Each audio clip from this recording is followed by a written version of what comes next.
welcome sa Tongs TV. Manood palagi at mag-subscribe na rin kayo para updated sa bawat video naming bago. Sa bawat video ay may aral kang makukuha, lalo na kung isa kang magsasaka. Gawain sa probinsya ang palagi naming content, kaya halika na sa Tongs TV. Mag-subscribe na kayo at manood palagi. Papataba tayo mga katongs. Ayan, hapon na. Medyo maambon lang kaya maganda timing natin. So ito, mga nipis lang naman yung damo nyan. Tapos ito, nag-rescatter na ni bato yung mga gilid. Ang problema, pitasin bukas. Ayan, sinasabi ko, lakas lumaki mga katongs.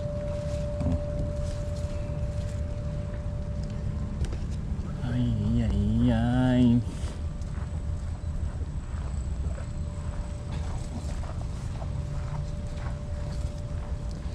Part 2 ng vlog natin. Ngayon po ay July 16. Ay, 16, 18. Ano ba? Pati petsa nalilito ako. July 18. Calcium po yun at saka ano, yung winner, kalahating calcium, isang winner. So okay naman at medyo maambon lang. Nakasingit tayo ng pang fungicide.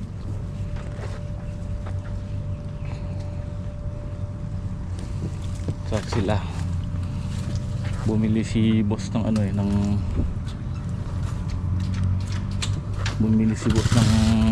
Cyclone. Yung ginawa namin kahapon doon, yung ginawa ni boss na gate. Tapos kahapon nagkuhan kami, nag tayo ng 2 poste doon sa harap, doon ilalagay. Ngayon como bad wire lang po yung naging harang doon sa harap, pinakabitan ngayon ni boss ng Cyclone. So ayan, papataba na tayo mga katongs. Lain na natin to.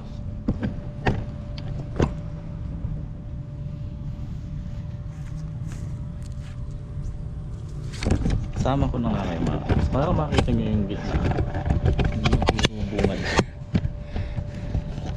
Makita nyo yung dulo. Parte na to, 80 kilos, tigsa 10.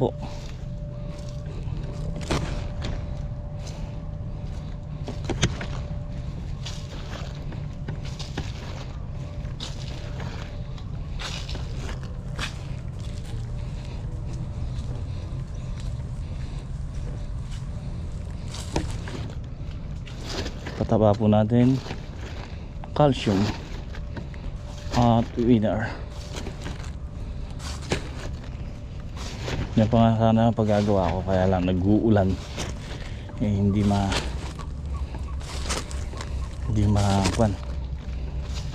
madamuhan yung puno, yung ibabaw sa plastic. Pero wala naman ng kaso yan.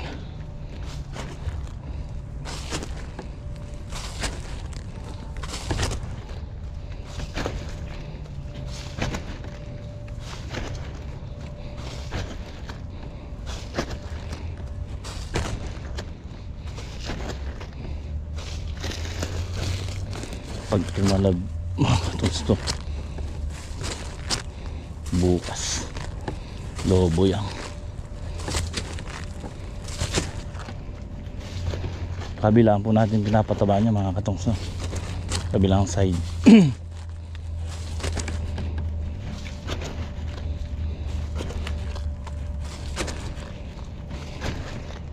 Tapos sa susunod ang lalagyan natin, ikukuha natin yung, alisin natin yung winner, ay yung calcium, lalagyan natin yung ano, unique. Pero ganun pa rin yung dami ng winner, isang bulto. Tapos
okay, ayan po mga katongs.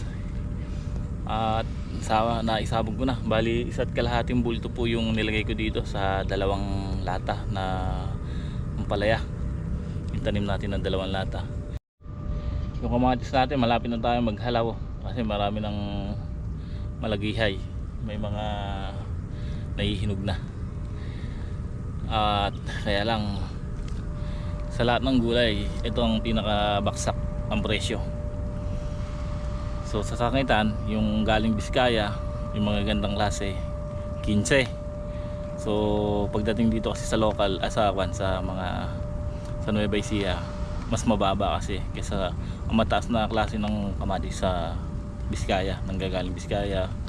So siguro kung ikuha natin to, baka 10 piso isang kilo. Pero okay na din. Mabawi man lang yung pinambili ng binhe. Yan o, ganda ng salida ng ampalaya natin sa taas. Sabi ko sa inyo mga katongs, ito pag ganun ang naging karamihan pag ganun. Tignan nyo sa kabilang side, wala, madalang sumusuba. Puro pag ganun ang naging suba ng talbos. Kahit doon sa gitna yung daanan, nakita nyo doon lahat. So mali, doon ako kasi nagbakante ng ladlarang dahil alam ko dito nang gagaling hangin. So baligtad.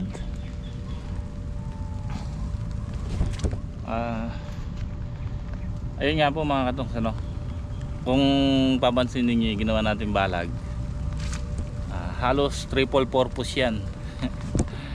O maraming pwede nating susulitin natin kumbaga.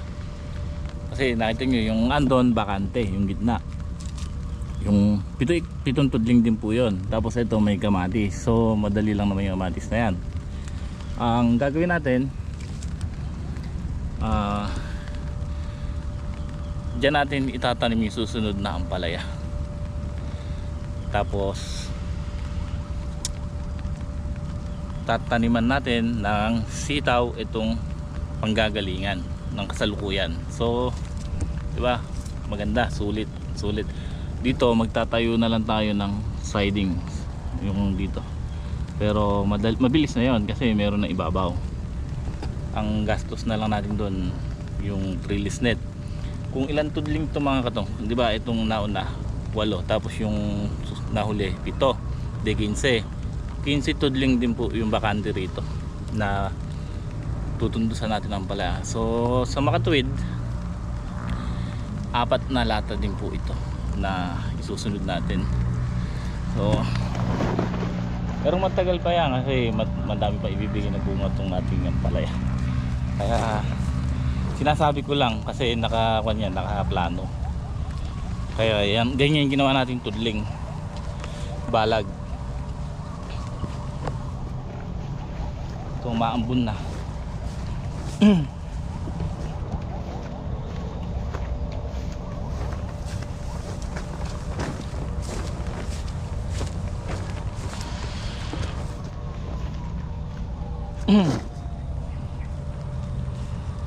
So ito po mga katong, yung sinasabi kong tinataniman namin ng sigarilyas. Yung bungad na yon, nakabakandi po yon, may itatanim tayo doon. Yung itong dulong bahalag nito, kapraso lang to eh. Di ba ito dito tayo nag-apply ng una. So ito yung tinamnan ko ng sigarilyas. Yan. O yung pagtataniman. Tinamnan namin kahapon 5 tudling. Ang problema, hindi nilubayan ng ulan. Kaya naisipan ko ipunla na lang yung kasi yun, once na lumaki yung nakapunla na yun, kahit na umulan walang problema, kahit na umulan itanim namin walang problema. So ngayon kasi tulad yan, napitpit yung lupa, mahirapan lumabas yung tubo. Pero ayan, nalinis na nga po yan. Pinatanggal ko yung mga plastic para sa ganon, pag malalaki na yung sigarilyas pwede natin patudling sa kalabaw, padaop. Ganon din po yung kabila, patatanggal ko yung plastic para makuha yung lupa. Pag may tinanim tayo doon, pwede natin patudling kasi tagulan naman.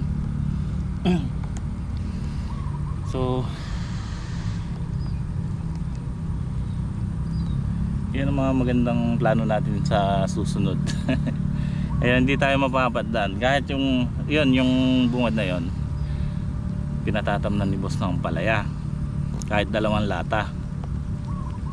So ayan, kaya pinalilinis niya. Ang naglinis po nito yung kapatid ni paring Jay, nag-grass cutter.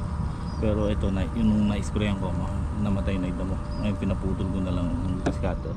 Yung andon hindi ko na-sprayan, nag-grass cutter, malinis na rin. At yun, nagpunla tayo ng sigarilyas. Yun nga lang, yung unang pinunla natin na pipino, talagang maraming reason kung bakit hindi ko na itanim. Unang-una, kinapos kami sa oras hanggang sa nakalaki na yung punla, nanilaw na, hindi na naitanim. Pangalawa, wala talagang, kung dun, sinabi ko nga, kung dun natin itatanim sa gitna, walang balag. So maggagawa pa tayo ng balag. Ang problema, hindi natin maasikasong gumawa ng balag kasi nakapokus tayo dun sa talong. Yung talong pa nga, hindi pa yari yung balagan. So yun, tapos isa pa,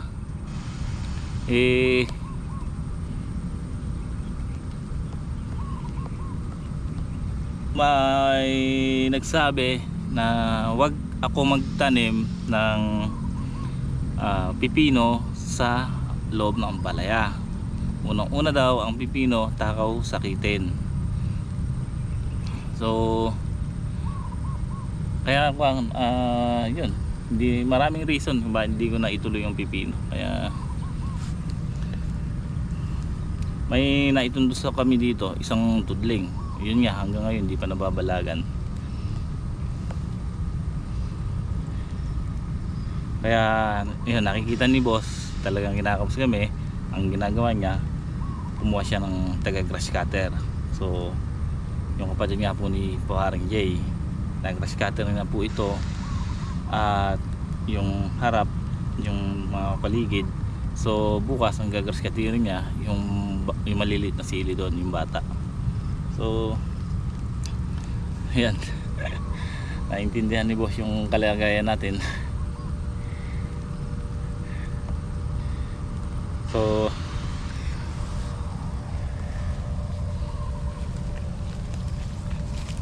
puntahan natin yung yung ginagawa nila doon na bakod sa harap.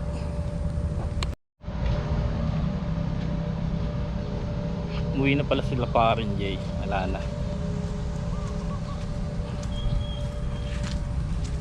So pero sila ba to, ando pa rin, nagbabakod. Puntahan natin para tulungan. So katatapos ko lang din mag sabog ng pataba sa ampalaya. Siguro bubuksan ko na itong mga laglaran, nabababot masyado. Ito, nakita ko to hindi na natutuyo, baka malanta yung tanim.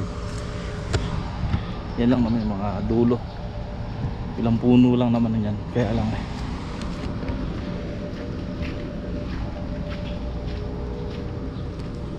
so yung ginawang bakod ni boss, yung ginawang gate ni boss, ito po yan. Ayan. Isang ban lang po yan, isang bukas.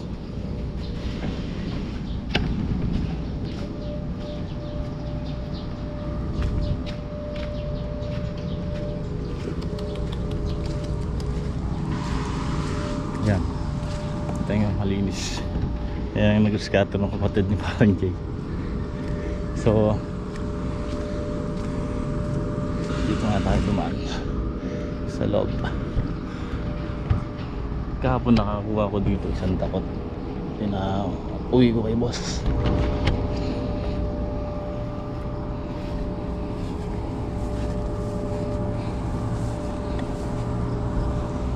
Kapal oh, nagpatong-patong na ibaging, kaya hindi maganda sa sa sigarilyas pala yung maliit na space or yung maliit na balag.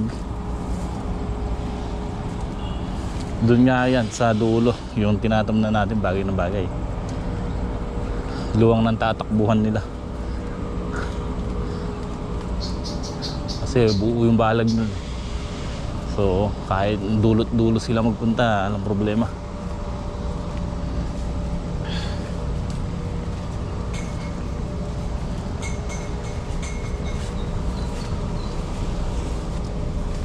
Ayun, may mga ilan bunga, palalakihan lang ng ating konti. Maglalaga tayo, laga. Shout out kay Tita Josie. Nakahalaw na kami dito 2 beses.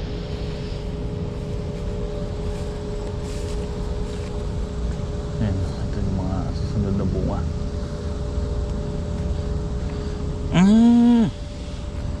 Maliit lang ba na to?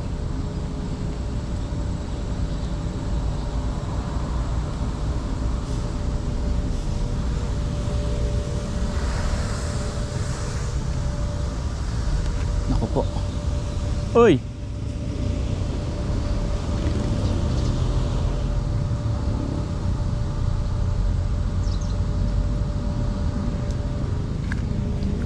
To! Bakit hindi nakaayos? Ha? Ba?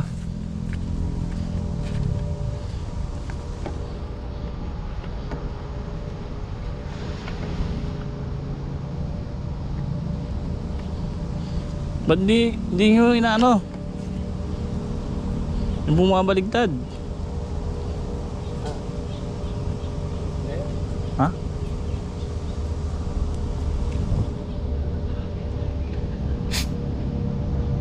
Atin.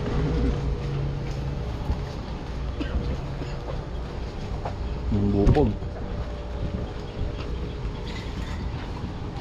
Tanggalin mo muna. Okay.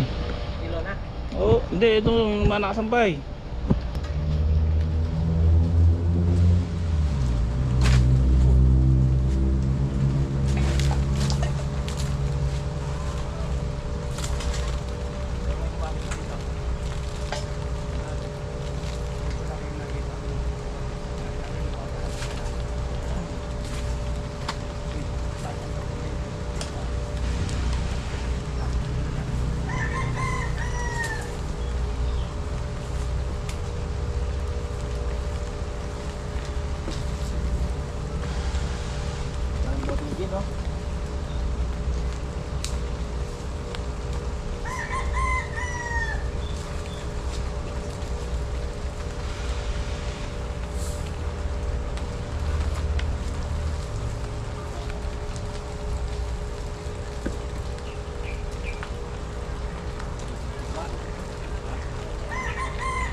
napakadaming damit.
Ayan.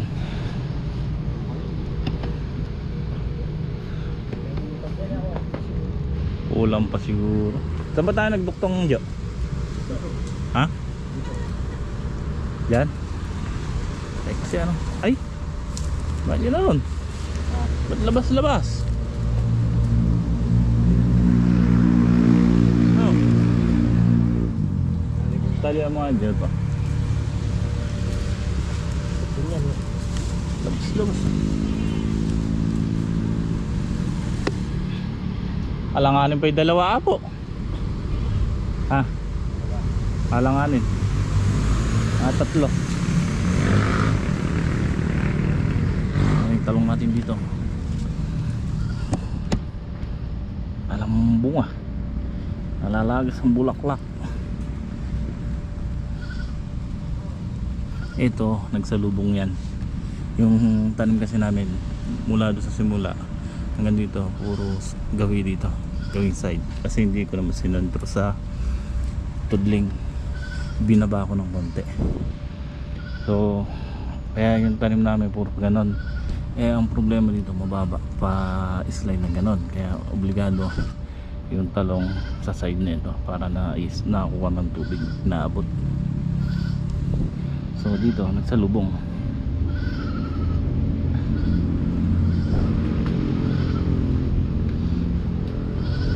Nalalagas. Gustuin natin yung si Oscar de la Hoya. Asan na si Oscar? Yun. Oscar. Si Bubbles. Ay si Malos. Yun o. Oscar. Ay si Oscar o. Si Oscar. Ay si Malos. Kaya yung dalawang Oscar. Oscar.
Kain.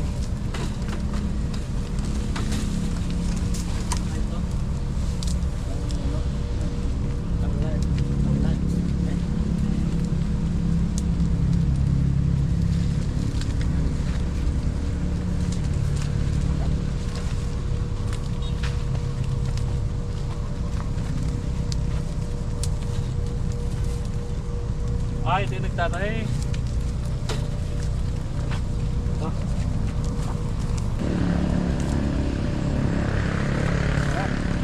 Tara, kape. Ha? Hindi mo sinaay yung pinakasuko. Ha? Hindi mo sinaay.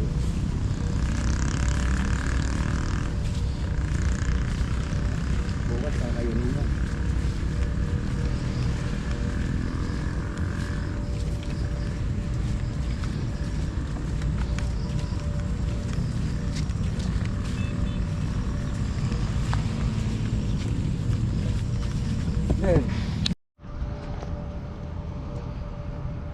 Okay, mga katongs.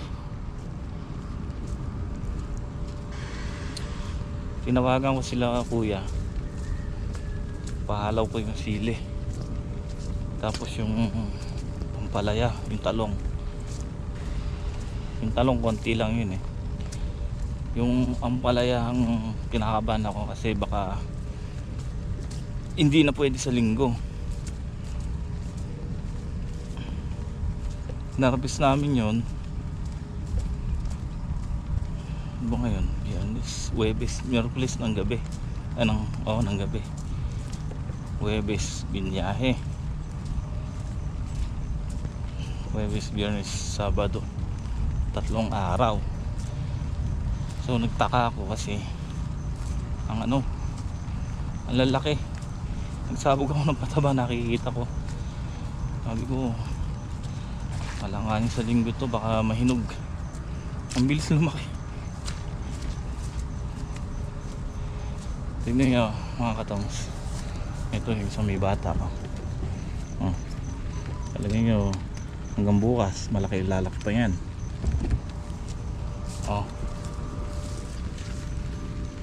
Bukas. Ito yung sa may matanda. Ayan bukas malaki ilalaki niyan. Ito pa sinabugan pa natin ng pataba. Kakain niya yun kasi nalulusaw. Yan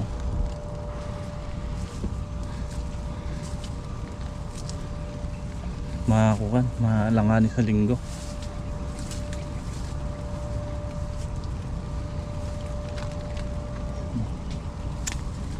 Itasin na basta yung hindi nag-abot yung kamay, okay na yan. Ito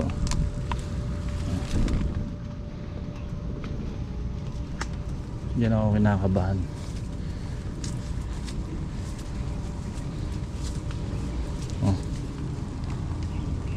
Malaki pa ilalaki niyan bukas kasi kung nung pinatas kahapon lang, isang araw lang pagitan, hinarbes.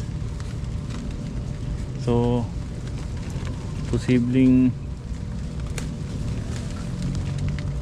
ito natusok. Madalang na ito. Bukod dito wala naman na ako nakikita iba rin. Malaki ilalaki pa na ito hanggang bukas, kaya tawagan ko si boss. Papaharvest namin. Sinagbugan ko pa ng pataba.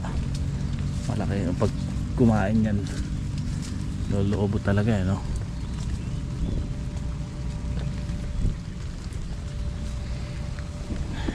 dito rin, dito mga lobo.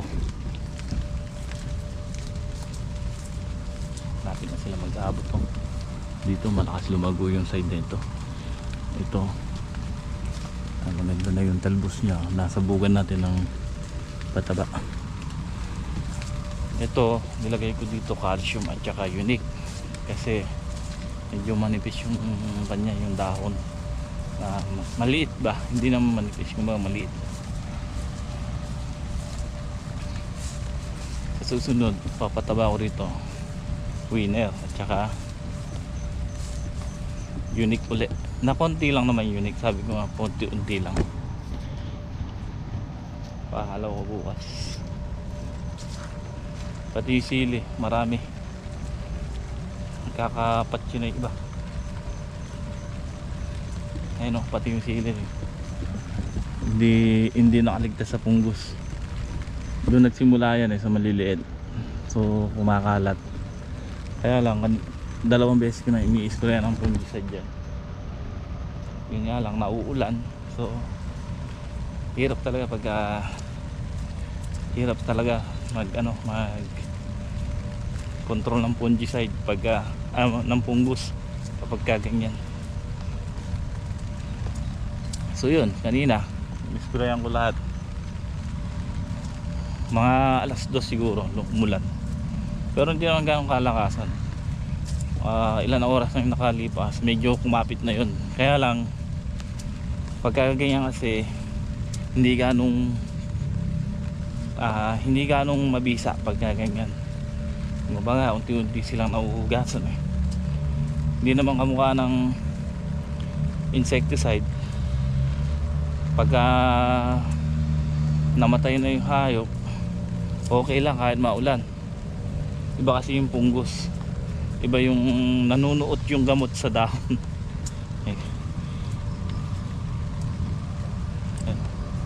Ito yung nag-rescata ng kapatid ni paring Jay. So yun, pastulan kasi ng kambing to pwede harvest tayo bukas. Miyerkules ng hapon tayo nag-harvest ng palaya. So tatakbo Huwebes, Biyernes, Sabado, 3 araw. Pwede na ngayon. Yung sili, pwede na rin. Sa bayan, sabay biyahin na nun.